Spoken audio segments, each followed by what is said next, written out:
ఇదే అంశంపై latest updates మా ప్రతినిధి ప్రవీణ్ అందిస్తారు. ప్రవీణ్, కొద్ది నిమిషాల క్రితమే మంచు మనోజు డీజీని అంటే ఇంటెలిజెన్స్ డీజీతో పాటు డీజీపీని కూడా కలవడం జరిగింది, ఫిర్యాదు చేయడం జరిగింది. తనకు భద్రత కల్పించాలంటూ కూడా ప్రధానంగా డిమాండ్ చేసినటువంటి పరిస్థితి ప్రస్తుతం మనం చూస్తున్నాం. మరికొద్ది సేపట్లోనే మంచు మనోజుకు సంబంధించినటువంటి సామాగ్రిను తరలించేందుకు అన్ని ఏర్పాట్లు కూడా పూర్తి చేయడం జరిగింది. దాదాపు 2 DCM వ్యాన్లలో మంచు మనోజుకు సంబంధించినటువంటి సామాగ్రిని తరలించేందుకు కూడా ఏర్పాట్లు చేశారు. మరోవైపు పోలీస్ బందోబస్తు నడమే మొత్తం ఈ సామాగ్రిని అంతా కూడా మంచు మనోజుకు అప్పగించేటువంటి అవకాశం ఉంటుంది. ఎందుకంటే ఈ ప్రాపర్టీ అంతా కూడా మోహన్ బాబు కావడంతో ఇక్కడి నుంచి మొత్తం సామాగ్రిని తరలించాలనేటువంటి నిర్ణయం తీసుకోవడం జరిగింది. ఉదయం ఏసీపీ వచ్చినటువంటి సమయంలో కూడా ఇది తనకు సంబంధించినటువంటి ప్రాపర్టీ కాబట్టి మనోజ్ ఇక్కడికి రావద్దంటూ కూడా ఏసీపీకి స్టేట్మెంట్ ఇవ్వడం జరిగింది. మరోవైపు ఈ కేసుకు సంబంధించి 2 FIRలు అయ్యాయి కాబట్టి ఒకే దగ్గర వీళ్ళు ఉంటే ఖచ్చితంగా గొడవలు తలెత్తేటువంటి అవకాశం ఉంటుంది కాబట్టి దాన్ని దృష్టిలో పెట్టుకొని పోలీసులు కూడా మంచు మనోజ్ను ఇటువైపు రాకుండా ఉండాలంటూ కూడా ఇప్పటికే మనోజ్ కూడా కమ్యూనికేట్ చేసినటువంటి పరిస్థితి కూడా కనపడుతుంది. ఉదయం నుంచి పోలీస్ బందోబస్తు నడమ ప్రస్తుతం మనం చూస్తున్నటువంటి మోహన్ బాబు ఇంటి వద్ద పోలీసుల బందోబస్తు కొనసాగుతున్నటువంటి పరిస్థితి కనపడుతుంది. మనం చూడొచ్చు ఇప్పటికే పెట్రోలింగ్ వెహికల్స్తో పాటు మరికొన్ని పోలీస్ వాహనాలు కూడా ఇప్పటికి చేరుకోవడం జరిగింది. మరి కాసేపట్లోనే ఇక్కడి నుండి మంచు మనోజ్కి సంబంధించినటువంటి సామాగ్రిని తరలిస్తారు. ఇక డీజీపీకి ఫిర్యాదు చేసిన తర్వాత మనోజు మీడియాతో మాట్లాడేటువంటి అవకాశం ఉంటుంది. మౌనికారెడ్డి కూడా మీడియాతో మాట్లాడేటువంటి అవకాశం ఉంటుంది. కాబట్టి ఇప్పుడు ఇది ప్రైవేట్ ప్రాపర్టీగానే మోహన్ బాబు కూడా స్టేట్మెంట్ ఇవ్వడం జరిగింది. తన అనుమతి లేకోకుంది ఏ వ్యక్తులు కూడా లోపలికి రావద్దంటూ కూడా ఇప్పటికే ఏసీబీ కూడా ఫిర్యాదు చేసినటువంటి పరిస్థితి కూడా కనపడుతుంది. ప్రస్తుతం మనం చూస్తున్నాం పహాడీ షరీఫ్ పోలీసులు కూడా ఇక్కడికి చేరుకున్నారు.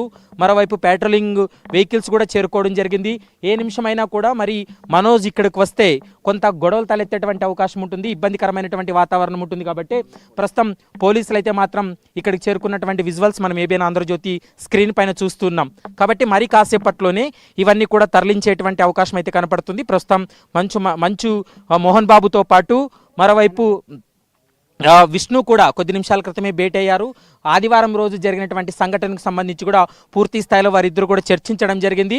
మరోవైపు ఏసీపీ కావచ్చు, పహాడీ షరీఫ్ ఇన్స్పెక్టర్ ఇక్కడికి వచ్చినటువంటి సమయంలో కూడా వారి స్టేట్మెంట్ రికార్డ్ చేశారు. ఎందుకంటే మోహన్ బాబు ఇచ్చినటువంటి కంప్లైంట్ పైన కూడా ప్రస్తుతం పోలీసులు కేసు నమోదు చేశారు. మరోవైపు మనోజ్ ఇచ్చినటువంటి కంప్లైంట్ పైన కూడా పోలీసులు కేసు నమోదు చేయడం జరిగింది. కాబట్టి ఈ 2 కేసులకు సంబంధించి దాదాపు గంట పాటు విచారణ జరిపిన తర్వాత మనోజు తన ఇంటికి రాకుండా చూసుకోవాలి, మరోసారి ఇంటికి వచ్చినట్లయితే గొడవ జరిగేటువంటి అవకాశం ఉంటుంది. తన వ్యక్తిగతంగా ఉన్నటువంటి సామాగ్రి ఏదైతే ఉందో వాటన్నిటినీ కూడా ఇక్కడి నుంచి తీసుకొని వెళ్ళాలంటూ కూడా ఇప్పటికే వారికి సమాచారం ఇచ్చినటువంటి పరిస్థితి కనపడుతుంది. ప్రస్తుతం మంచు మనోజ్ మరికొద్ది సేపట్లో డీజీపీని కలిసిన తర్వాత ఏం ఫిర్యాదు చేశారు, తనకు భద్రతకు సంబంధించి ఇప్పటికి ఇంటెలిజెన్స్ డీజీ ఎలాంటి హామీ ఇచ్చాడనేది మరికొద్ది సేపట్లో క్లారిటీ వచ్చేటువంటి అవకాశం అయితే స్పష్టంగా కనపడుతుంది.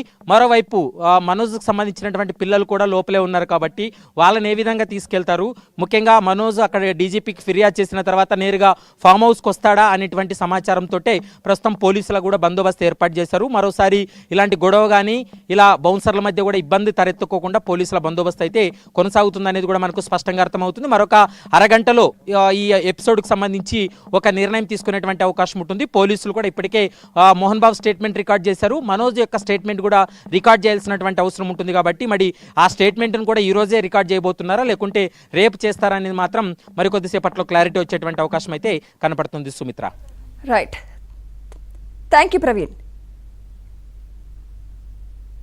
ఇక డీజీపీ ఆఫీస్ నుంచి మరింత సమాచారం మా ప్రతినిధి శశి అందిస్తారు. శశి, ప్రాణహాని ఉందని రక్షణ కల్పించాలంటూ డీజీపీని కలిశారు మనోజ్, ఏంటి పరిస్థితి అక్కడ? ఇప్పటికే మంచు మనోజ్ ఇటు ఇంటెలిజెన్స్ డీజీ శివధర్ రెడ్డిని కలిశారు. అయితే అనంతరం డీజీపీ ఆఫీస్కి వచ్చారు. డీజీపీ ఆఫీస్లో ప్రజెంట్ డీజీపీతో భేటీ అయ్యారు. మరి కాసేపట్లో ఆయన బయటికి రాబోతూ ఉన్నారు. ప్రధానంగా ఇప్పటి వరకు కూడా ఆదివారం తన మీద దాడి జరిగినప్పటి నుంచి ఈ రోజు వరకు జరిగినటువంటి పరిణామాలన్నిటి గురించి ఇటు డీజీపీకి ఆయన ఫిర్యాదు చేయబోతూ ఉన్నారు. ప్రధానంగా తనకు ప్రాణహాని ఉంది, మరోవైపు తన కుటుంబ సభ్యులకు కూడా ప్రాణహాని ఉందంటూ కూడా ఆయన ముందు నుంచి చెప్తూ ఉన్నారు. తనకు రక్షణ కావాలంటూ ఆయన కోరుతూ ఉన్నారు. అయితే పహాడీ షరీఫ్ పోలీసులకు ఆయన ఫిర్యాదు చేసినప్పుడు అందులో కొన్ని అంశాలను ప్రస్తావించారు. ఆగంతకులు తన ఇంటికి వచ్చి తనపై దాడికి పాల్పడ్డారు, మరోవైపు తన కుటుంబ సభ్యులను కూడా బెదిరి